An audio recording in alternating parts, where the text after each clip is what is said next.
ओम नमो भगवते वासुदेवाय नमः। आज है माघ मास के शुक्ल पक्ष की जया एकादशी। आप सभी को जया एकादशी व्रत की मंगल शुभकामनाएं। भगवान विष्णु और माता लक्ष्मी की कृपा आप और आपके पूरे परिवार पर सदैव बना रहे। आज है माघ मास के शुक्ल पक्ष की एकादशी तिथि और इस तिथि को जया एकादशी के नाम से जाना जाता है। कुछ स्थानों पर इसे जया ग्यारस भी कहते हैं। पद्म पुराण के अनुसार स्वयं भगवान श्री कृष्ण जी ने युधिष्ठिर को जया एकादशी के महत्व को बताते हुए कहा था कि प्राणी के इस जन्म एवं पूर्व जन्म के समस्त पापों का नाश करने वाली जया एकादशी उत्तम तिथि है। जो मनुष्य जया एकादशी का व्रत रखता है और इसकी कथा को सुनता है वह कभी प्रेत योनि में नहीं जाता है तथा उसके पूर्वजों को नीच योनि से मुक्ति मिलती है और उसकी सभी मनोकामनाएं पूर्ण होती है। अर्जुन ने कहा, हे भगवान, अब कृपा करके आप मुझे माघ माह के शुक्ल पक्ष की एकादशी के संबंध में भी विस्तार पूर्वक बताएं। माघ मास के शुक्ल पक्ष की एकादशी में किस देवता का पूजा करना चाहिए तथा इस एकादशी के व्रत की क्या कथा है, उसके करने से किस फल की प्राप्ति होती है। भगवान श्री कृष्ण ने कहा कि हे अर्जुन, माघ माह के शुक्ल पक्ष की एकादशी को जया एकादशी कहते हैं। इस एकादशी के उपवास से मनुष्य भूत प्रेत पिशाच आदि की योनि से मुक्त हो जाता है। अतः इस एकादशी के उपवास को विधि अनुसार करना चाहिए। अब मैं तुमसे जया एकादशी के व्रत की कथा कहता हूँ, ध्यान पूर्वक श्रवण करो। एक बार देवताओं के राजा इंद्र नंदन वन में भ्रमण कर रहे थे।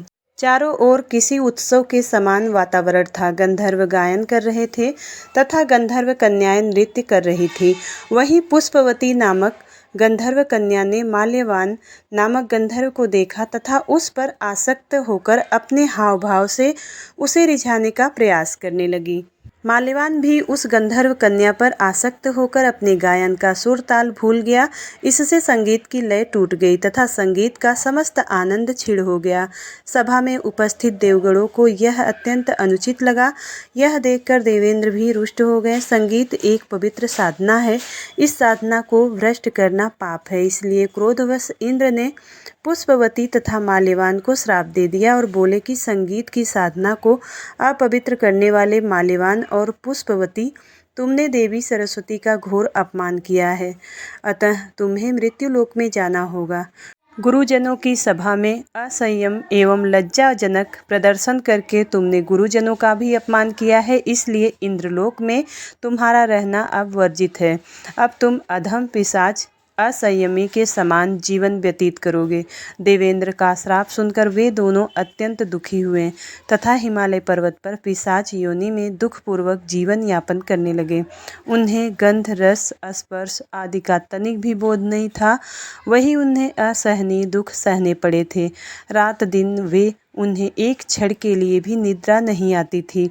उस स्थान का वातावरण अत्यंत शीतल था, जिसके कारण उनके रोम खड़े हो जाते थे, हाथ पैर सुन्न पड़ जाते थे तथा दांत किटकिटाने लगते थे। एक दिन उस पिशाच ने अपनी स्त्री से कहा कि पता नहीं हमने पूर्व जन्म में कौन से पाप किए हैं, जिसके कारण हमें इतनी दुखदायी यह पिशाच योनि प्राप्त हुई है।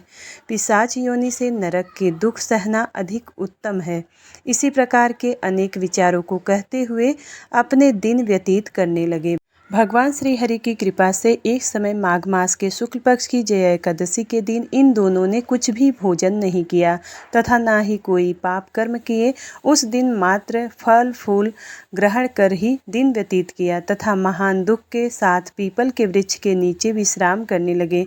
उस दिन सूर्य भगवान अस्ताचल जा रहे थे। वह रात्रि इन दोनों के एक दूसरे से सटकर बड़ी कठिनता से व्यतीत की। अब यह दोनों दूसरे दिन प्रातः काल होते ही प्रभु की कृपा से इनकी पिशाच योनि से मुक्ति हो गई तथा पुनः अपनी अत्यंत सुंदर अप्सरा एवं गंधर्व की देह धारण करके तथा सुंदर वस्त्रों एवं आभूषणों से अलंकृत होकर दोनों स्वर्गलोक को चले गए। उस समय आकाश में देवगण तथा गंधर्व इनकी स्तुति करने लगे। नागलोक में जाकर इन दोनों ने देवेंद्र को दंडवत प्रणाम किया। देवेंद्र को भी उन्हें उनके वास्तविक रूप में देखकर यह महान विस्मय हुआ तथा उन्होंने पूछा कि पिशाच योनि से किस प्रकार मुक्ति मिली, उसका संपूर्ण वृत्तांत मुझसे बताओ। देवेंद्र की बात सुनकर माल्यवान ने कहा कि हे देवताओं के राजा इंद्र, श्री हरि विष्णु की कृपा से तथा जया एकादशी के व्रत के पुण्य से हमें यह पिशाच योनि से मुक्ति प्राप्त हुई है। इंद्र ने कहा कि हे माल्यवान, एकादशी व्रत करने से तथा भगवान श्री हरि विष्णु की कृपा से तुम लोग पिशाच योनि को त्याग कर पवित्र हो गए हो, इसलिए हमारे लिए भी वंदनीय हो, क्योंकि भगवान शिव तथा भगवान विष्णु के भक्त हम देवताओं के वंदना करने योग्य हैं। अतः आप दोनों धन्य हैं। अब आप प्रसन्नतापूर्वक देवलोक में निवास कर सकते हैं। आगे भगवान श्री कृष्ण ने कहा कि हे अर्जुन, इस जया एकादशी के उपवास से कुयोनि से सहज ही मुक्ति मिल जाती है। जो मनुष्य इस एकादशी का व्रत कर लेता है उसने मानो सभी तप यज्ञ दान कर लिए हैं। जो मनुष्य श्रद्धापूर्वक जया एकादशी का व्रत करते हैं वे अवश्य ही सहस्त्र वर्ष तक स्वर्ग में वास करते हैं। हे अर्जुन, संगीत देवी सरस्वती का एक अलौकिक वरदान है। यह एक साधना है, एक विद्या है। इसमें पवित्रता आवश्यक है। उसमें भी जिस सभा में अपने से बड़े गुरुजन आदि उपस्थित हो वहाँ प्राणी को संयम एवं मर्यादा का पालन करना चाहिए, ताकि गुरुजनों का अपमान न हो और उसका सम्मान बना रहे। गुरुजनों का अपमान करने वाला मनुष्य घोर नरक का भागी होता है। एक बार प्रेम से बोलिए भगवान विष्णु की जय, माता लक्ष्मी की जय। अर्जुन ने एकादशी की ऐसी महिमा सुनी तो उसने भगवान श्री कृष्ण से पूछा कि हे मधुसूदन, आपने एकादशी की महिमा का जो वर्णन किया है वह सब ठीक है, लेकिन ऐसा क्यों है? पुण्यमयी यह एकादशी उत्पन्न कैसे हुई और संसार में इसे इतना पवित्र क्यों माना गया है तथा देवताओं को भी यह प्रिय क्यों है? मेरे इन संशयों का आप निवारण करें। अर्जुन के ऐसे मनोभाव को जानकर भगवान श्री कृष्ण बोले कि हे कौते, ध्यान पूर्वक सुनो। यह कथा सतयुग की है और उस समय मूर नामक एक भयंकर राक्षस, जिसमें सभी देवता भयभीत रहते थे, उस दुरात्मा ने देवराज इंद्र को जीतकर उनको उनके स्थान से भगा दिया था और इस प्रकार से वे पृथ्वी पर विचरण करने लगे। एक बार सभी देवता एकत्र होकर भगवान शिव के पास गए और उन्हें अपनी व्यथा के बारे में बताया। इंद्र ने शिव से प्रार्थना की कि हे आशुतोष, मूर राक्षस के अत्याचारों से पीड़ित होकर हम देवता इस धराधाम पर विचरण करने को विवश हैं। हे प्रभु, अब हम देवता किसका आश्रय लें? तब भगवान शिव बोले कि हे देवराज, आप त्रिभुवनपति भगवान विष्णु के पास जाएं, वही आप लोगों की रक्षा करेंगे। यह सुनकर इंद्र देवताओं के साथ क्षीर सागर के तट पर गए। वहां भगवान विष्णु शेषशैया पर शयन कर रहे थे। देवराज इंद्र ने उन्हें हाथ जोड़कर नमस्कार करके उनकी इस प्रकार स्तुति की, हे देव स्वामी, आपको बारंबार नमस्कार है। हे असुर संहारक, हे कमल नयन, हे मधुसूदन, आप हमारी रक्षा करें। हे जगतपति, सभी देवता असुरों से भयभीत होकर आपके शरणागत हैं। आप ही सृष्टि के रचयिता, पालनहार, संहारक, देव सहायक, शांतिदाता, आकाश व पाताल हैं। आप ही सर्वस्व हैं। हे प्रभु, हम आपकी शरण में आए हैं। राक्षसों ने हमें स्वर्ग से खदेड़ दिया है, आप हमारी रक्षा कीजिए। देवराज इंद्र की ऐसी भावपूर्ण स्तुति सुनकर भगवान विष्णु बोले कि हे देवताओं, वह असुर कैसा है, उसका रूप बल कैसा है, वह रहता कहाँ है, और यह सब मुझे बताओ। तब इंद्र ने कहा कि हे प्रभु, पूर्व काल में ब्रह्मा जी की वंश परंपरा में नाड़ी जंग नामक असुरों को हो चुका है, जो अति भीषण था। उसी का पुत्र मूर है। वह अपनी राजधानी चंद्रावती में रहता है। उसने देवताओं को हराकर स्वर्ग के खदेड़ दिया है और इंद्र का सिंहासन पर दूसरे इंद्र को बैठा दिया है। इसी तरह वह स्वयं अग्नि, यम, वरुण, सूर्य, चंद्रमा बनकर पृथ्वी को तपा रहा है। वह मेघ बनकर जल बरसाता है। और अतः हे प्रभु, आप उस राक्षस का वध करके देवताओं को उनका अधिकार वापस दिलाएं।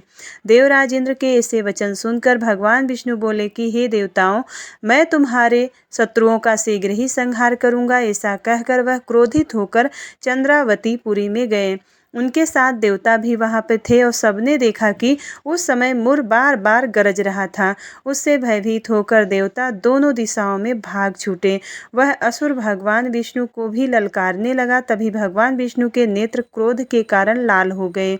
वे बोले कि अरे दुष्ट, इन मेरी भुजाओं को देख, ऐसा कहकर वह अपने दिव्य बाणों से मुर राक्षस के सामने पहुंचे और चुन चुन कर असुरों का संहार करने लगे। उन्होंने असुर सेना पर चक्र का प्रहार करके राक्षसों को तितर बितर कर दिया। अनेक राक्षस मारे गए। काफी समय तक दोनों में मल्ल युद्ध होता रहा। अंत में भगवान विष्णु विश्राम करने के लिए बद्रिका आश्रम चले गए। भगवान श्री कृष्ण बोले, हे कौतेय, वहां सिंहावती नामक एक गुफा में भगवान विष्णु जाकर सो गए और उस गुफा का एक ही दरवाजा था और वह 12 योजन लंबी थी। वह राक्षस भी उनके पीछे पीछे गुफा में जा पहुंचा। वहां पहुंचकर राक्षस सोचने लगा कि यह दानवों के लिए कंटक है, अतः निश्चय ही मैं इसे मार डालूंगा। जब राक्षस ऐसा विचार कर रहा था तब भगवान विष्णु के शरीर से एक दिव्य कन्या अस्त्र शस्त्र धारण किए हुए प्रकट हुई। विष्णु के अंश से उत्पन्न वह दिव्य कन्या बल पराक्रम से युक्त थी। उस कन्या को देखकर वह राक्षस उससे युद्ध करने लगा और कन्या ने क्रोधावेश में राक्षस के अस्त्र शस्त्रों को खंडित कर रथ को भी तोड़ दिया। वह दैत्य इतने पर भी कन्या से मल्ल युद्ध करने लगा, लेकिन कन्या ने उसे धक्का मारा तो वह मूर्छित हो गया।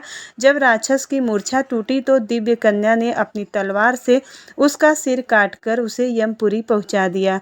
अन्य राक्षस पाताल में चले गए। जब भगवान विष्णु की नींद टूटी तो उस राक्षस को मरा हुआ देखकर आश्चर्यचकित रह गए। वे सोचने लगे कि इस असुर को किसने मार डाला। तब वह दिव्य कन्या हाथ जोड़कर बोली, हे प्रभु, यह राक्षस आपका वध करना चाहता था, तभी आपके शरीर से उत्पन्न होकर मैंने इसका वध कर दिया। तब भगवान विष्णु बोले, हे कन्या, तूने इसका वध किया है, अतः मैं तुझ पर अति प्रसन्न हूँ। तूने तीनों लोकों को सुखी कर दिया है। अब तू अपनी इच्छा के अनुसार वर मांग। यह सुनकर वह कन्या, जो एकादशी देवी थी, बोली कि हे प्रभु, आप मुझे यह वरदान दे कि जो भी कोई मेरा व्रत करे उसके सभी पाप नष्ट हो जाएं और वह स्वर्ग में वास करे। मेरे व्रत का आधा फल रात्रि को, आधा फल एक समय भोजन करने वाले को मिले। जो मनुष्य श्रद्धा भाव से मेरा व्रत करे उसे आपका लोक प्राप्त हो। इसके अतिरिक्त जो मेरे वाले दिन व रात्रि में एक बार भोजन करे वह धन धान्य से परिपूर्ण रहे। तब भगवान विष्णु बोले कि हे कल्याणी, जैसा तूने कहा है वैसा ही होगा। हे कन्या, तेरा जन्म एकादशी तिथि को हुआ है, अतः तेरा नाम भी एकादशी ही होगा। जो भी मनुष्य तेरे वाले दिन को व्रत करेगा उसके सभी पाप नष्ट हो जाएंगे, अंत में वह मोक्ष पाएगा। तू मुझे अति प्रिय है। तेरे व्रत का फल सभी तीर्थों व दानों के फल जैसा होगा। इतना कहकर भगवान विष्णु अंतर्ध्यान हो गए। एकादशी भी भगवान के ऐसे वचनों को सुनकर अति प्रसन्न हुई। भगवान श्री कृष्ण बोले कि हे कौतेय, यह मैंने तुम्हें एकादशी की उत्पत्ति से संबंधित व्रत बताया है। एकादशी पापनाशनी व सिद्धिदायिनी है। जो व्यक्ति एकादशी का उपवास करता है वह वैकुंठ धाम को जाता है।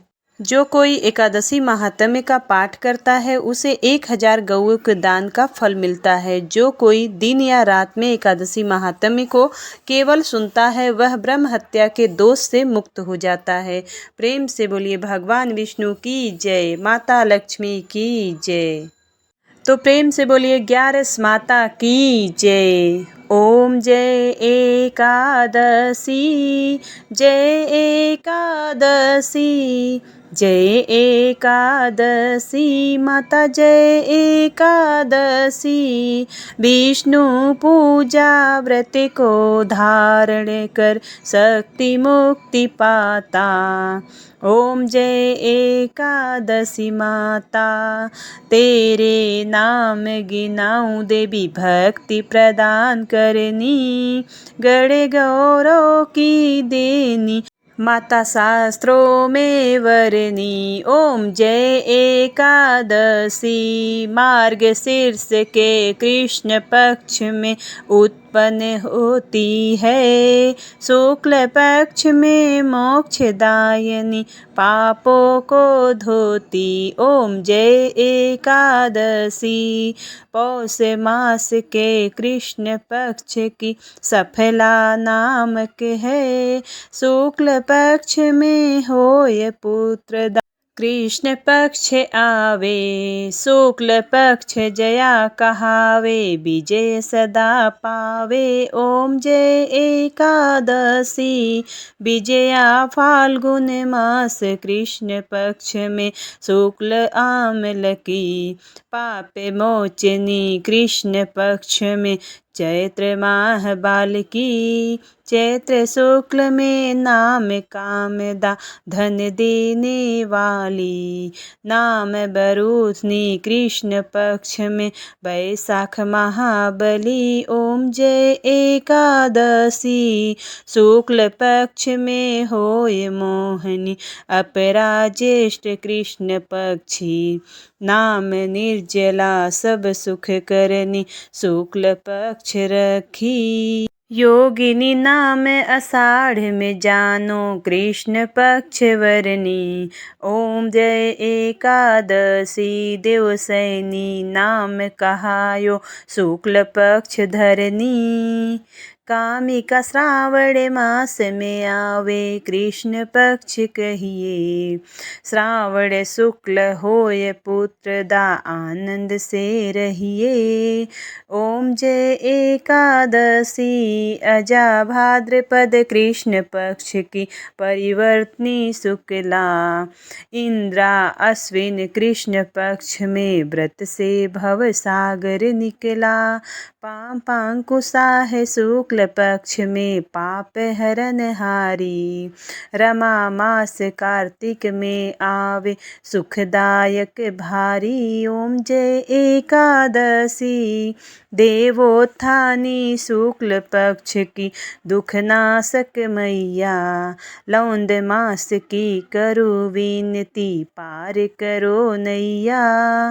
ओम जय एकादशी शुक्ल लौंद में होए पद्मिनी दुख दारिद्र हरनी। परमा कृष्ण पक्ष में होती जन मंगल करनी। ओम जय एकादशी जो कोई आरती एकादशी की भक्ति सहित गावे। जन रघुनाथ स्वर्ग का वासा निश्चय वह पावे।